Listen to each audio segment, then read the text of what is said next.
Assalamualaikum students. In this lecture we will discuss question number 1 of exercise 1.6 by Cramer's rule.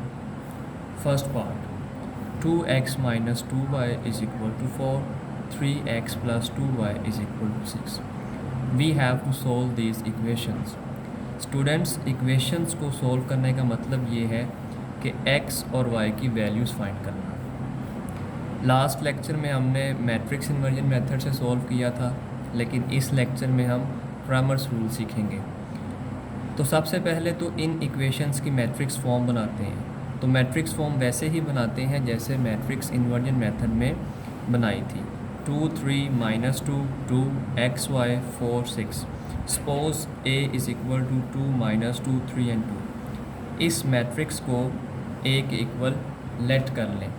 अब students, Cramer's rule के मुताबिक x की value equal होती है determinant of A x over determinant of a, and y की value equal होती है determinant of A Y over determinant of a।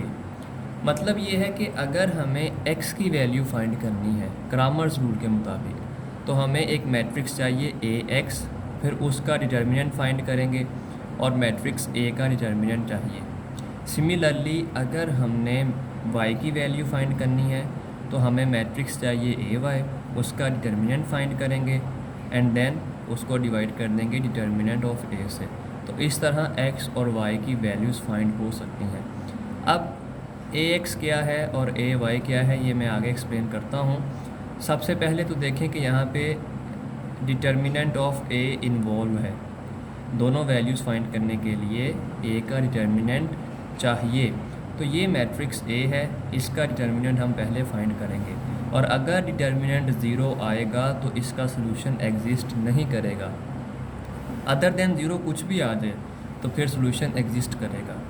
अब ये मैट्रिक्स a है टेकिंग डिटर्मिनेंट। तो जब हम डिटर्मिनेंट अप्लाई करेंगे that is 10, determinant of matrix A is equal to 10 and that is not equal to 0. As determinant of A is not equal to 0, so solution is possible. Solution possible है क्योंकि ये 0 के equal नहीं आया। अब students, हमने find करना है मैट्रिक्स AX और AY, फिर उनका डिटर्मिनेंट अप्लाई करेंगे। मैट्रिक्स AX फाइंड करने के लिए हम क्या करते हैं कि जो मैट्रिक्स A होता है उसका first column, this is matrix A, इसका फर्स्ट कॉलम हम इस मैट्रिक्स से रिप्लेस कर देते इस मैट्रिक्स से रिप्लेस कर देते हैं ax फाइंड करने के लिए। जब हम ax फाइंड करेंगे तो फर्स्ट कॉलम को इस मैट्रिक्स से रिप्लेस करेंगे, डेट इज़ 4 एंड 6। तो जहाँ पे 2 और 3 लिखा है तो वहाँ पे लिखा जाएगा 4 एंड 6, फर्स्ट कॉलम में 4 6 बन जाएगा। मतलब ये है कि ax इक्वल होगा, इसको रिप्लेस करके आपने ये वैल्यूज़ लिख देनी है 4 6, और सेकंड कॉलम नहीं चेंज होता, सेकंड कॉलम वैसे ही रहता है। तो ये मैट्रिक्स ax है। अब हम इसका डिटर्मिनेंट फाइंड करेंगे। सिमिलरली अगर हमें मैट्रिक्स ay फाइंड करना है तो ay फाइंड करने के लिए सेकंड कॉलम को इन वैल्यू से रिप्लेस कर देते हैं। ay में फर्स्ट कॉलम मैट्रिक्स a का एज इट इज़, लेकिन सेकंड कॉलम इन वैल्यू से रिप्लेस हो जाता है। ax के लिए फर्स्ट कॉलम को रिप्लेस करते हैं और ay के लिए सेकंड कॉलम को रिप्लेस करते हैं। ax में second column as it is रहता है और ay में first column as it is रहता है।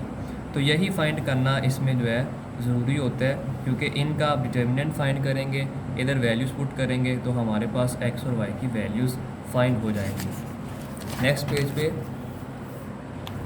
अब ये मैट्रिक्स ax है, ये मैंने आपको एक्सप्लेन कर दिया है लास्ट पेज पे। 4 6 माइनस 2 2, इसका डिटर्मिनेंट लेंगे, तो जब हम डिटर्मिनेंट फाइंड करेंगे that is equal to 20। Similarly matrix ay 2 3 4 6, इसका भी डिटर्मिनेंट अप्लाई करेंगे। तो जब हम इसका डिटर्मिनेंट अप्लाई करेंगे तो इसकी वैल्यू आएगी 0। अब ax या ay की जो डिटर्मिनेंट है उनकी वैल्यू ज़ीरो हो सकती है, लेकिन मैट्रिक्स ए का डिटर्मिनेंट वो ज़ीरो नहीं हो सकता। ये ज़ीरो हो सकता है, इसका कोई इशू नहीं है, लेकिन मैट्रिक्स ए का डिटर्मिनेंट ज़ीरो नहीं हो सकता, ये ए वाई है। बाय क्रैमर्स रूल के मुताबिक जो x है that is equal to determinant of A x over determinant of A and y is equal to determinant of A Y over determinant of A. और हमारे पास इन सब की values मौजूद हैं, हमने फाइंड कर ली हैं बाय पुटिंग वैल्यूज़। जब हम वैल्यूज़ पुट करेंगे, डिटर्मिनेंट ऑफ ए एक्स की वैल्यू 20 है और डिटर्मिनेंट ऑफ ए की वैल्यू 10 है, तो 20 over 10 2। Determinant of A Y की वैल्यू 0 है एंड डिटर्मिनेंट ऑफ ए की वैल्यू 10 है। 0 divided by 10 that is equal to 0। So x is equal to 2 and y is equal to 0। Solution set 2 0। और students, जो given हमारा equations का system है उनको चाहे मैट्रिक्स इन्वर्जन मेथड से सॉल्व करें चाहे क्रैमर्स रूल से सॉल्व करें, तो दोनों में आप देखेंगे कि आंसर सेम रहता है, आंसर चेंज नहीं होता, सिर्फ मेथड चेंज होता है, लेकिन जो x और y की वैल्यूज़ फाइंड होती हैं वो सेम रहती हैं। होमवर्क में second, third and fourth part है। आज के लेक्चर के लिए इतना ही। टेक केयर, अल्लाह हाफिज़।